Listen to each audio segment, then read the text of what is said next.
মোর বাপে তিনটা খাসি আর গরু একটা কাইটে আকিকা দিয়া। টেলিভিশন নাটকের জনপ্রিয় মুখ ওলিউল হক রুমিয়ান নেই। ইন্না লিল্লাহি ওয়া ইন্না ইলাইহি রাজিউন।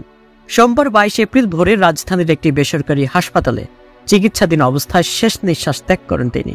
যতদিন ওই যে আমাদের ওই যে তুমি আর আমি বাঁচিয়ে থাকবো। অভিনেতা জিয়াউল অপূর্ব নিজের ভেরিফাইড ফেসবুক পেজে ওলিউল হক রুমির মৃত্যুর বিষয়টি নিশ্চিত করেছেন। কিছুদিন আগে হঠাৎ করে ক্যান্সার ধরা পড়ে রুমির শরীরে। এরপর চিকিৎসা নিতে ভারতে যান। সেখান থেকে দেশে ফিরে রাজধানীর একটি হাসপাতালে চিকিৎসা নিচ্ছিলেন তিনি। কর্তব্যরত চিকিৎসক বলেছেন, অভিনেতা রুমির শারীরিক অবস্থা প্রথমে স্থিতিশীল ছিল। চিকিৎসাধীন হয়ে চিকিৎসকের নিবিড় পর্যবেক্ষণে ছিলেন, তবে হঠাৎ করেই অবস্থার অবনতি হতে শুরু করে। শেষ পর্যন্ত আর বাঁচানো গেল না এই অভিনেতাকে। মৃত্যুর আগে শারীরিক অসুস্থতার কথা জানিয়ে অভিনেতা সবার কাছে দোয়া চেয়েছিলেন। ক্যান্সার জয় করে আগের মতো আবারও স্বাভাবিক ছন্দে ফিরতে চেয়েছিলেন তিনি। তবে ক্যান্সারের কাছে হেরে গেলেন এই অভিনেতা। তিনি দীর্ঘদিন মঞ্চে অভিনয় করেছেন।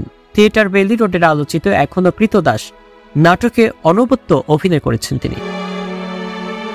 ছবিতে তার অভিষেক হয় আলোচিত ধারাবাহিক কোন কারণের ফুল নাটক দিয়ে। চলচ্চিত্রেও অভিনয় করেছেন তিনি।